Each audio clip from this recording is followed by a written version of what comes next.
किसने कह दिया कि इनको वोटिंग का अधिकार है?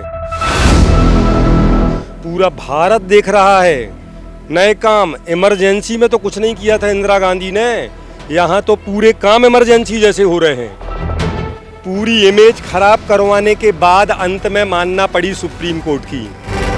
यह भारत के इतिहास में अलग अलग प्रकार की घटनाएं पिछले 8 सालों से देखने में आ रही हैं, पूरी दादागिरी और गुंडागिरी स्टाइल में। दिल्ली में एमसीडी चुनाव की तारीख लगभग तय हो गई है।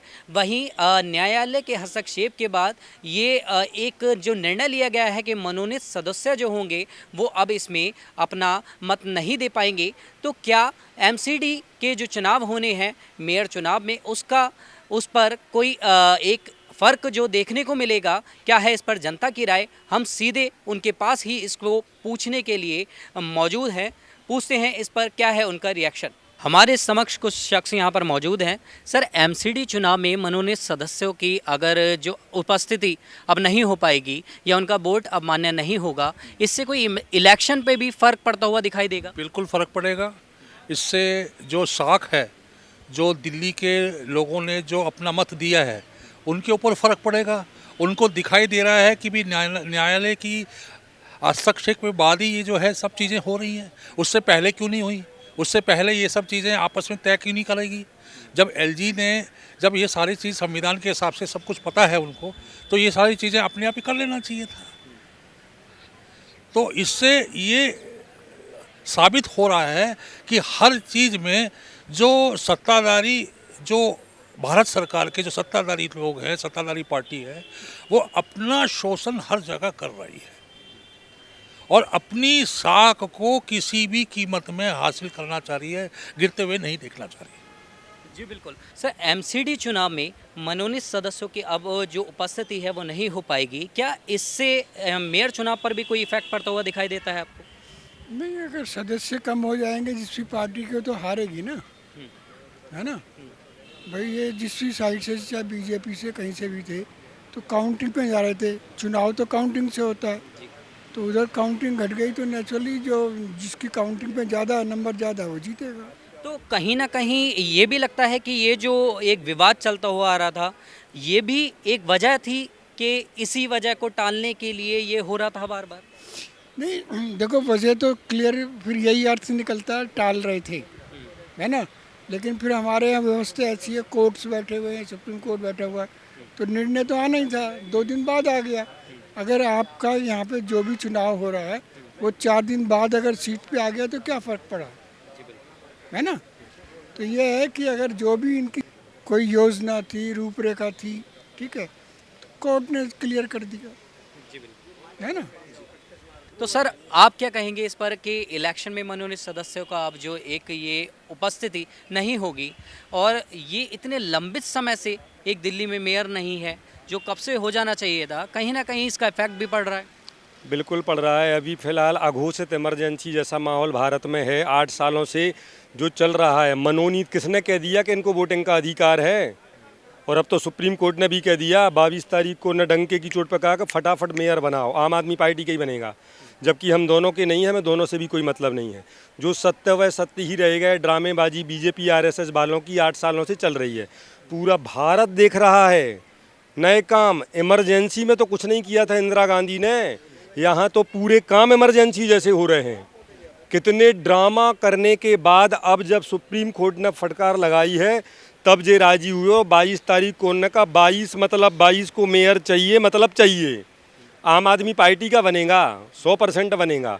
और इनकी इमेज भी इनने क्या किया, बीजेपी वालों ने पूरी इमेज खराब करवाने के बाद अंत में मानना पड़ी सुप्रीम कोर्ट की।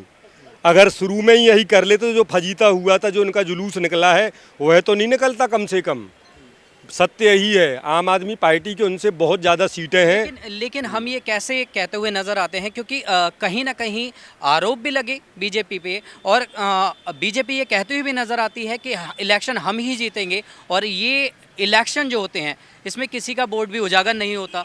तो इतना आप श्योरिटी के साथ कैसे कहते हुए नज़र आते हैं? और सबसे बड़ी बात देखो, आप सुप्रीम कोर्ट को भी ये बुद्धू बनाने के चक्कर में थे। इनने क्या कहा, अपन एक जेपीसी वाली कमेटी हम नाम बताएंगे, बोले हम नाम बताएंगे। सुप्रीम कोर्ट ने कहा आपके नाम बताने से जो समिति बनेगी तो पूरे भारत में क्या लोग विचार करेंगे कि सरकार ही अडानी आदि उस कांड में जिनमें फंस रही है और तुम ही कमेटी समिति बनाओगे, कैसे लोग विश्वास करेंगे। हर चीज़ में अपने हिसाब से भारत को चलाने जा रहे हैं, हर चीज़ में। आपने देखा सत्ता में महाराष्ट्र में क्या कर दिया। उद्धव ठाकरे किसका बेटा है? बाल ठाकरे का। शिवसेना किसकी है? खून पसीना सब कुछ लगाया बाल ठाकरे ने, उसका बेटा उद्धव ठाकरे। मैं चुनाव चिन्ह से लेकर के सब कुछ खत्म कर दिया, आगे प्लानिंग है। जो उनकी 4-5 बिल्डिंग है मुंबई में, मालूम है आपको शिवसेना की, वो बिल्डिंग भी इनकी होने वाली है, एकनाथ शिंदे, क्योंकि इनके साथ प्रधानमंत्री मोदी एंड कंपनी सबका हाथ है, मोहन भागवत का भी हाथ है। ऐसा करने वाले हैं। और दूसरी बात आगे सुनो, चिन्ह भी गया, बिल्डिंग भी, और उनका लगभग 350 करोड़ का फंड है। उनका फंड है उद्धव ठाकरे शिवसेना का, वो भी 5 दिन के अंदर वो भी जाने वाला है, सब बिल्डिंग भी जाने वाली हैं। बीजेपी आरएसएस की कृपा से उनके पास कुछ भी रहने वाला नहीं है। जैसे आपने देखा एमपी में सरकार किसकी थी? कांग्रेस की थी। इनने बलपूर्वक इनने बनाई सरकार, किसकी बनी? बीजेपी की। हर जगह उसके बावजूद भी हिमाचल में किसकी बनी? कांग्रेस की बनी सरकार उनकी। तो अभी देखो 24 में बहुत मज़ा आने वाला है। इनका तो यही चल रहा है, मुंह से नहीं कहते कि इमरजेंसी है, मानो इमरजेंसी से भी खतरनाक इमरजेंसी भारत में लगी हुई है, मगर होने वाला नहीं है। 24 में कुछ और होने वाला है, क्योंकि हमने मोदी और भागवत से कह रखा है, बस तेरा कल्याण हो मगर मेरे बाद, जुग जुग जियो मेरे लाल। मैं सेठ Manoj Jain, IAM poet, writer, singer and social worker. मैं निष्पक्ष इसलिए बोल सकता हूँ क्योंकि मुझे इन सब चीज़ों की 100% जानकारी है। उनका ही मेयर बनने वाला था, पहले ही बन जाना चाहिए था। यह भारत के इतिहास में अलग अलग प्रकार की घटनाएं पिछले 8 सालों से देखने में आ रही हैं, पूरी दादागिरी और गुंडागिर्दी स्टाइल में। सर, आपकी क्या है इस पर राय कि MCD इलेक्शन में मनोनीत सदस्य अब वोट नहीं कर पाएंगे?